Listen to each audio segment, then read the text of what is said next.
Agindo como Jesus.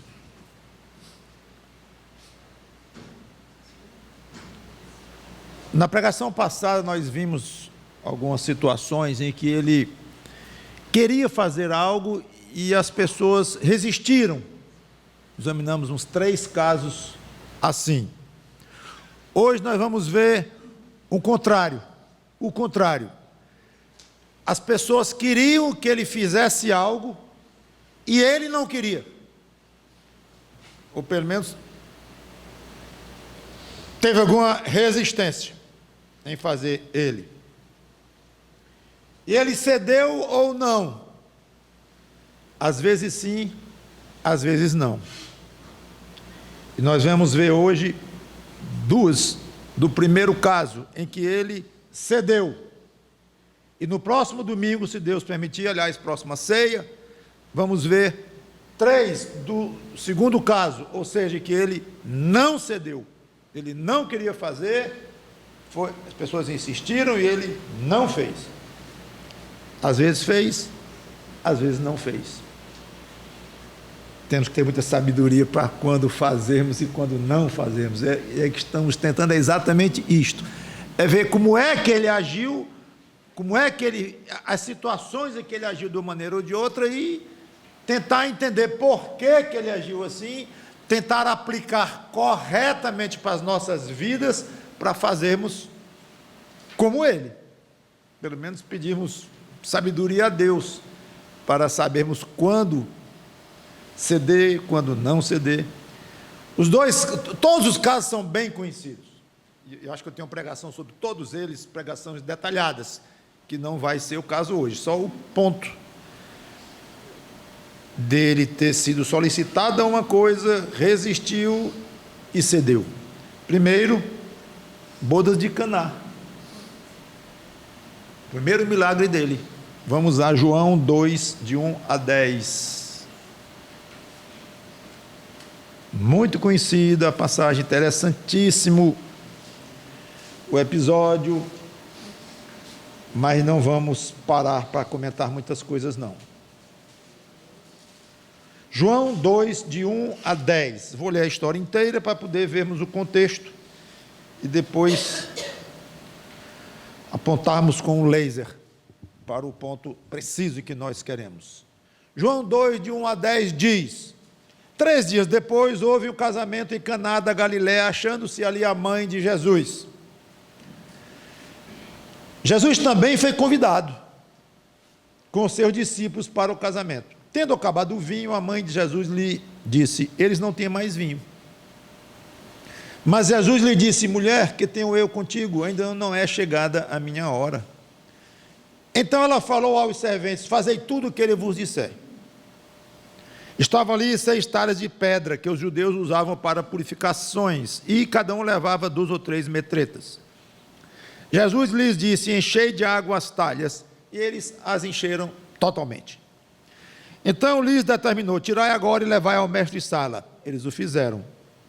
Tendo o mestre de sala provado a água transformada em vinho, não sabendo de onde viera, se bem que o sabiam os serventes que haviam tirado a água, chamou o noivo e lhe disse: todos costumam pôr primeiro o bom vinho, e quando já beberam fartamente, servem o inferior. Tu, porém, guardaste o bom vinho até agora. Com este, deu Jesus princípio a seus sinais em Caná da Galiléia. Manifestou a sua glória e os seus discípulos creram nele. Vamos orar. Santo Deus, nosso bom Pai, nos ajuda a ver como ele agiu e nos ajuda a aprendermos a imitá-lo, embora não seja fácil entender as motivações que o fizeram a agir de uma maneira, às vezes, e de outra maneira, noutras ocasiões, e podemos averiguar algumas coisas, pensar, tirar algumas conclusões. Dá-nos sabedoria para isto, e fazendo as aplicações corretas para as nossas vidas. É tão fácil deturpar, é tão fácil entender errado, é tão fácil fazer o contrário do que até mesmo desejamos, porque somos carnais e a nossa carne nos atrapalha muito, e infelizmente deixamos que ela se desenvolva muito mais do que é para ser para ser um defunto atrelado a nós. Mas nós muitas vezes nutrimos esta carne a pão de ló, e ela é bem revigorada em nós. Infelizmente, o nosso espírito é que é fraquinho, e a nossa atenção para as coisas espirituais, nossa visão, nosso entendimento fica tão modesto, tão subnutrido, que invertemos as coisas. Nos ajuda a enxergar de maneira correta, com uma visão nítida, para aí podermos aplicar corretamente, na prática, a sabedoria do Senhor Jesus Cristo. Em nome dele te pedimos e agradecemos. Amém. Ele deixou claro, vou deixar os detalhes de lado, ele deixou claro que não gostou que ela se envolvesse no problema. A própria pergunta dele: que tenho eu contigo? Pode parecer até uma pergunta um pouco rude demais, mas era comum essa expressão para dizer assim: você não está entendendo o que eu estou fazendo, não adianta eu explicar. Neste assunto aí nós estamos em esferas bem diferentes. Então era uma maneira de dizer que ela não estava entendendo e obviamente não gostou que ela se envolvesse com aquilo. Mesmo considerando que o ministério dele incluiria milagres, pode até ser que ele tenha dito para ela, era filho dela, já tinha 30 anos de idade, pode ter acontecido dele já ter dito para ela que iria fazer muitos milagres no ministério dele, pode ser, e ela sabia que ele iria fazer, até talvez soubesse que ele estivesse perto de começar. Não temos os bastidores das conversas detalhadas entre mãe e filho. Seja como for, uma coisa não resta dúvida: ela estava precipitando as coisas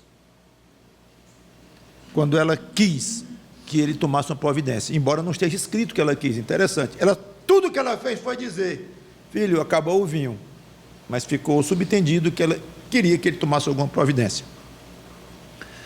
E ele diz: ainda não é chegada a minha hora, deixando claro que era uma precipitação, não era uma coisa errada em si. É curioso, e se fosse ele não teria atendido.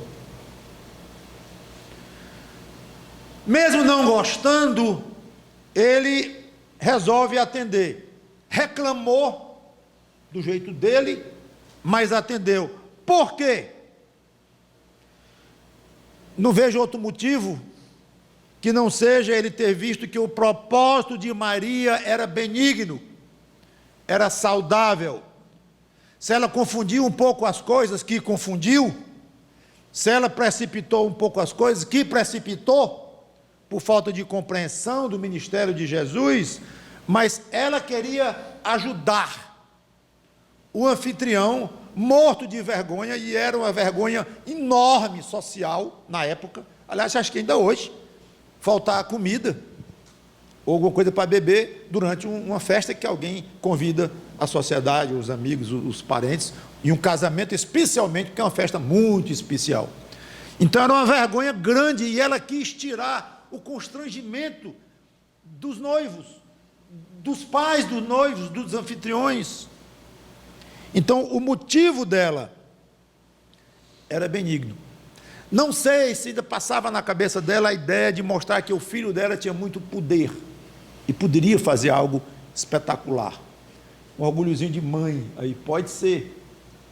Não vou dizer que é errado também. Se fosse, repito, ele não teria agido. Então ele viu o coração de Maria e achou benigno o coração dela, a atitude dela, o cuidado que ela tinha, e então resolveu, depois de registrar que não gostou muito, ele resolveu atender. Ao fazer isto, ele mostrou uma atenção muito especial a Maria, a sua mãe, e obviamente aos donos da festa, aos noivos. Não, ele próprio ajudou os grandes beneficiários. Então não foi nem Maria, mas os donos da festa. E ele então resolveu fazer o que ela tinha pedido. Ele cedeu ao que ela tinha pedido. Fiquei pensando como aplicar isso na nossa vida. Às vezes alguém pode lhe pedir para fazer alguma coisa, vamos pensar em termos de igreja, depois a gente abrange um pouco mais esse pensamento, mas em termos de igreja, você é solicitado a tirar uma dificuldade da igreja, a ajudar de alguma forma, que não é a sua especialidade, ou não é aquilo que você gostaria de fazer na igreja, ou você não acha que está pronto para fazer, mas há uma necessidade, alguém lhe pede, ou alguém da área específica lá da igreja, ou o pastor da igreja, ou a comissão da igreja, mas alguém lhe pede para fazer com a melhor das intenções, e você sinceramente acha que não está em condições plenas para fazer isto, não é o seu dom exato, não é o que você gostaria, não está pronto, vai com medo, mas vá. Ou pelo menos, deixa eu dizer de outra forma, considere em ir. Considere. Ele considerou o pedido de Maria. É bonito isso aqui. Ele não disse de imediato, não Maria, ou não minha mãe, não mulher, que me lá chamou, embora esse termo não era desrespeitoso na época. Então, se ele tivesse ido pelo instinto, ou pela rapidez do raciocínio, dizer assim, está na hora de fazer isso aqui? Não. Ela tem alguma coisa a ver comigo? Ela está entendendo o meu ministério? Não. Então é muito simples a resposta, não. Ah, mas faltou vinho e tal. Não. Mas é curioso que, claro que se processou na mente dele, houve uma lutazinha interna, não é minha hora, ela está precipitando a minha hora, mas tem sentido o que ela está pedindo, está no sufoco aqui o anfitrião, eu vou fazer, ele resolveu fazer, ele fez uma concessão. Então a minha sugestão é que talvez a gente seja muito rápido em dizer não para alguma coisa benéfica a outras pessoas, para ajudar outras pessoas. Não é a sua área, você não faz aquilo bem, mas lhe pediram para fazer por causa de uma situação, ou de uma emergência, ou de algo assim, e você não. Agora, isso não é uma regra, isso não é doutrina, não é uma obrigação. Toda vez que alguém pedir a você para fazer uma coisa que você não está pronto, ou não gosta, ou não sabe direito, não está na hora, você tem que fazer para seguir o exemplo de Jesus, assim você estaria pecando e tal. Não tem uma regra aqui. Mas o que eu tiro daqui é isto: considere com seriedade algum pedido que alguém lhe fez para ajudar outras pessoas. Considere, mesmo depois de dizer, olha, realmente eu não vou atender, eu não vou fazer. Pronto, tudo bem. Aí você pensou, não é assim, não. Eu queria ressaltar um exemplo, eu poderia ter vários aqui, mas o irmão Rogério, com relação à direção de cultos aqui. Quantas vezes ele já esteve aqui para dirigir o culto, dizendo que não é a área dele, não é o dom dele, ele vem com medo, ele vem nervoso, ele vem tenso, mas vem. Nunca deixou de vir. Então, se ele não viesse, não seria errado. Ninguém poderia apontar o dedo e dizer assim, você está errando, você está falhando com a sua igreja. Não. Mas a largueza, no caso, eu acho aqui imitativa de Jesus Cristo. Não é minha área, eu nem gosto de fazer isso, mas vou fazer. Não é que Jesus não gostasse de fazer milagre, entendam bem, sempre vai ter uma diferença na aplicação. Mas que Jesus estava fora de hora ali, estava, tanto que ele disse, apressou a minha hora. Fiquei imaginando no trabalho, alguma sugestão, alguma circunstância de trabalho que apareça, alguém lhe peça para fazer uma coisa, que o chefe está no sufoco, ou a empresa está precisando, não é bem sua área, mas faltou a pessoa naquele dia exato, e você pode mais ou menos ajudar, não tem obrigação, não é a sua função específica naquela empresa lá, mas vá podendo ir, tenha largueza, embora não seja exatamente o mais apropriado naquele momento, mas sendo benigno o coração de quem pediu, e sendo uma obra justa, boa, razoável, pense mais antes de dizer, vou não. Talvez até você vai dizer, vou não. Mas quem sabe vai fazer como Jesus Cristo. Eu vou. Reclamando um pouco, registrando o seu desagrado ali, mas ele foi. De repente dizer, olha, eu estou fazendo isso aqui, não é minha área, não vou fazer nem muito bem feito, não é o caso dele, mas nas nossas falhas aqui, mas eu não vou fazer nem tão bem feito, não estou preparado, mas eu vou, para ajudar. Podendo ajudar, ajude. Segundo caso em que ele cedeu. Mateus 15, 21 a 28.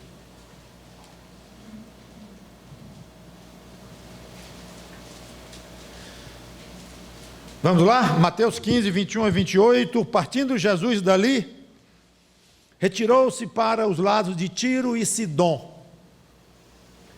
E eis que uma mulher cananeia, ou seja, não era israelita, não era judia, que viera daquelas regiões, clamava, Senhor, filho de Davi, tem misericórdia de mim. Minha filha está horrivelmente endemoniada. Ele, porém, não lhe respondeu palavra. Primeira reação dele. Não ia fazer aquele milagre, não. E os seus discípulos, aproximando-se, rogaram-lhe, despede-a, pois vem clamando atrás de nós. Ou seja, ela não se conformou com o silêncio dele, com a recusa dele, que ele recusou, mas ela não se conformou com a recusa dele na forma de silêncio. Mas um silêncio é uma recusa. Em algumas ocasiões, e nesse caso era óbvio. Mas ela vem clamando atrás de nós. Ninguém aguenta mais, Senhor. Manda ela embora. Jesus respondeu, não fui enviado senão as ovelhas perdidas da casa de Israel. Claro que ele não respondeu isso por discípulos, não. Ele respondeu isso para ela. É óbvio, ele se virou para ela e disse para ela. Porque essa frase aqui não é aplicável a eles. Manda ela embora que ela não para de insistir. Aí ele tratou da insistência. Eu não fui enviado senão as ovelhas perdidas da casa de Israel. Segunda resistência dele. Ela, porém, veio e o adorou, dizendo-me, Senhor, socorre-me. Ele, então, respondendo, disse, finalmente eu vou fazer esse milagre. Não é bom tomar o pão dos filhos e lançá-lo aos cachorrinhos. Terceira vez que ele resiste fortemente a não fazer aquele milagre. E os filhos aqui são os judeus, os cachorrinhos são os gentios, ela não era judia. Então é como se dissesse, eu vim fazer milagre para os judeus. O pão que eu vou ter que dar aqui é para os judeus, o que eu tenho de melhor é para eles. Eu não vou dar para os gentios, não. Não vim para isso. Ela, contudo, replicou, aí ela argumentou agora pela primeira vez, sim, Senhor, porém os cachorrinhos comem das migalhas que caem da mesa dos seus donos. Aí ele vibrou. Então lhe disse Jesus, ó mulher, grande é a tua fé, faça-se contigo como queres. E desde aquele momento a sua filha ficou sã. Por que resistiu tanto?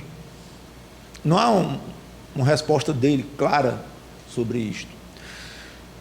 Mas não é difícil. Nós vemos aqui um teste. É um teste. É óbvio demais, salta aos olhos.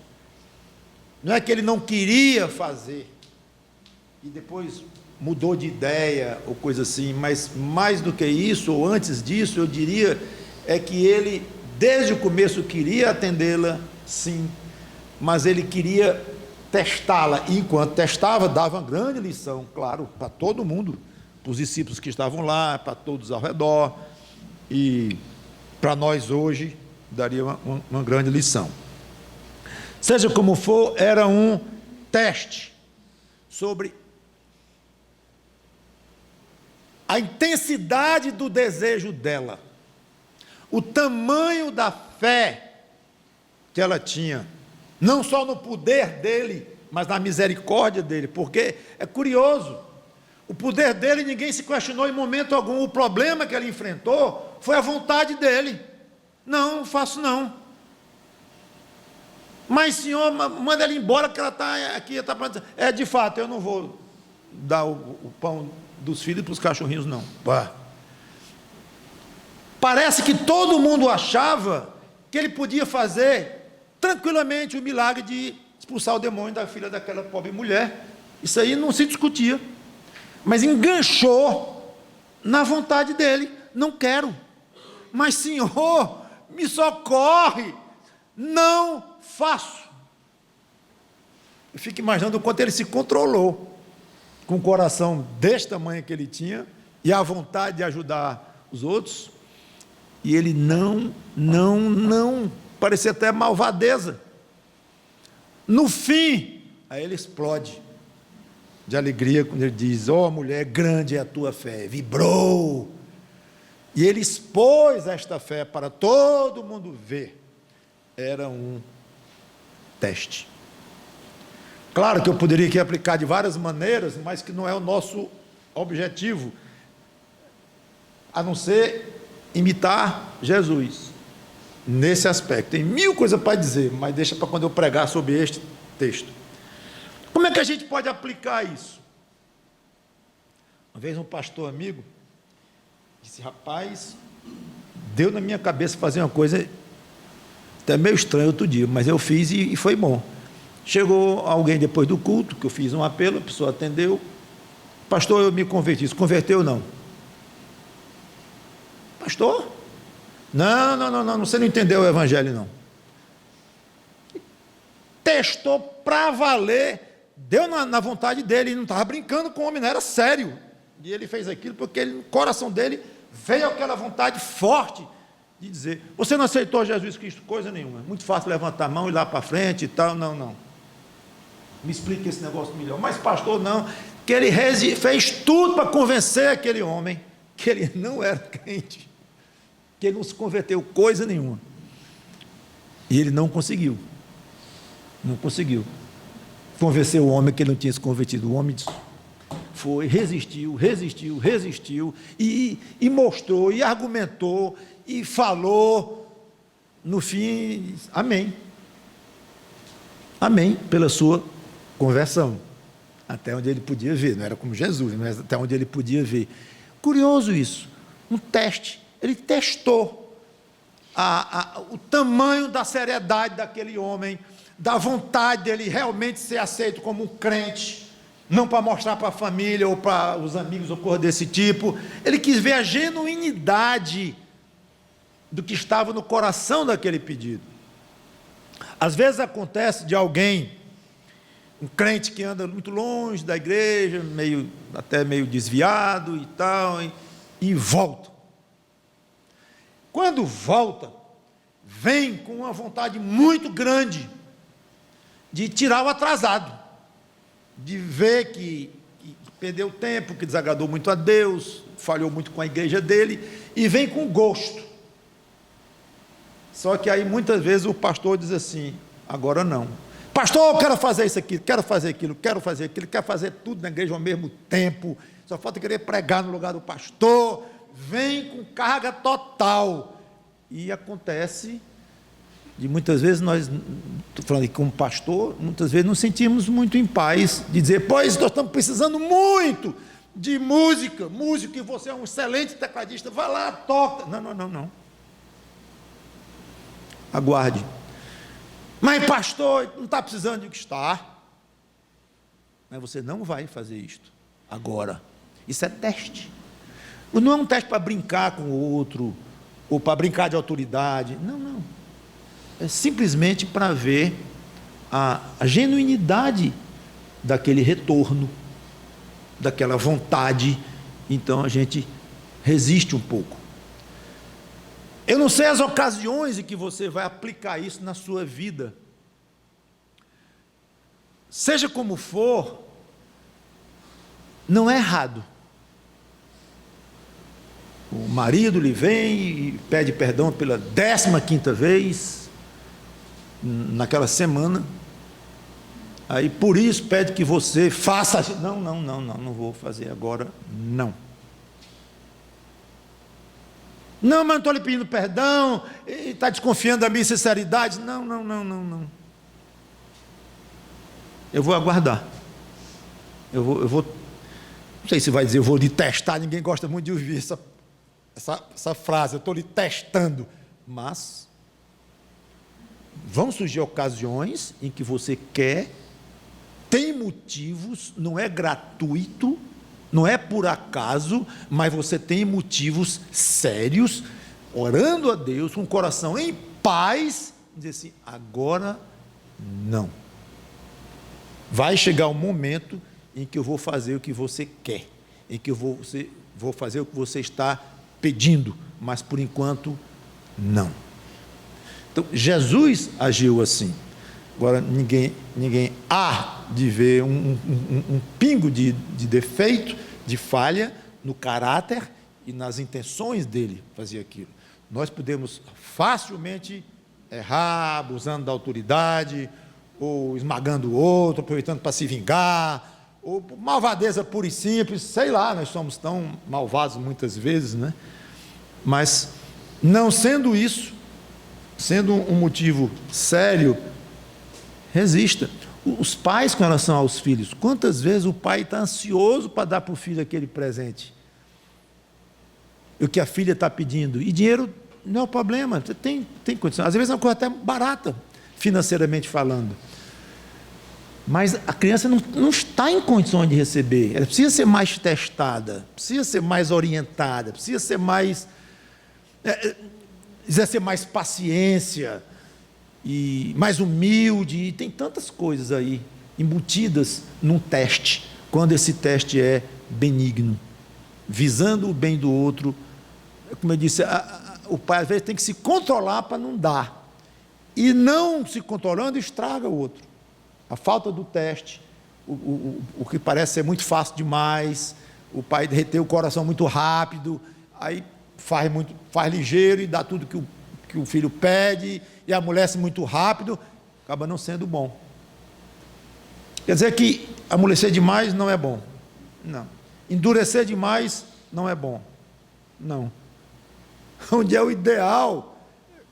Eu vou encerrar do jeito que eu comecei, pedindo sabedoria a Deus, porque nós não sabemos, não há uma cartilha, não há uma apostilazinha, casos em que você cede, casos em que você não cede, o limite de você ser duro com alguém, ou ser mais firme, até você ceder, ou não, não há, irmãos. Então é sabedoria do alto. Jesus Cristo era homem, não usou muitos dos seus poderes divinos, como nós sabemos, e a sabedoria dele toda, quando estava aqui na carne, digo carne humanamente como um homem, de onde veio a sabedoria dele toda? Alguém pode dizer? Do Espírito Santo. Pode dizer do Pai, mas através do Espírito Santo. E a Bíblia diz que Deus não deu a Jesus a medida, o Espírito por medida, deu abundantemente. Então Jesus Cristo foi um homem 100% na sua natureza humana, dirigido pelo Espírito Santo. Isso às vezes pode, que é outra coisa muito difícil saber quando Jesus agiu como Deus ou como homem, é muito complexo isso. Mas nós podemos jogar tanta ênfase no aspecto divino dele quando esteve aqui, e às vezes exagerar nisso, e tirar este aspecto, que ele era homem como nós, e precisava de sabedoria, embora não tivesse pecado, mas precisava de sabedoria. Mas para ele é muito fácil, que ele era Deus. Não é bem assim, porque o Espírito Santo teve um papel fortíssimo, preponderante e fundamental, vital na vida do Senhor Jesus Cristo. E isso é para ser usado como exemplo para nós. Então, quando eu digo assim, decida se você vai ser duro demais ou vai ser mole demais, como é que você vai fazer? Lê muitos livros de autoajuda, ou mesmo livros de pastores sérios, que eles vão lhe dar o tom, não vão não, eles podem lhe ajudar uma coisinha, um pouquinho, não vale nada. porque esses livros, sérios ou não, vão lhe ajudar, se o Espírito Santo diretamente não lhe orientar. Agora, os livros de pessoas fiéis a Deus vão lhe ajudar como um pequeno complemento desse trabalho maior que o Espírito Santo vai fazer no seu coração. Mas se não for isso, você vai morrer de ler livro. E querer acertar de todo jeito, não vai conseguir, porque é sabedoria do alto, sem nenhuma lista para lá ou para cá, eu não sei, muitas vezes, irmãos, as pessoas conversam com a gente, com pastores e tudo, e quase achando cômodo, que eu entendo também, mas é bom lembrar isso. Pastor, isso aqui é certo ou errado? Eu devo fazer assim ou assado? Aí eu noto que quando eu digo, na minha opinião, é assim. Por quê? O vidro já desligou um bocado. Olha para o relógio, porque já ouviu a resposta. Por quê? O que tem por trás dessa sugestão? Não, aí está na hora e tal. Quer dizer que é por aqui. É por aqui, é melhor que seja por aqui. Tá.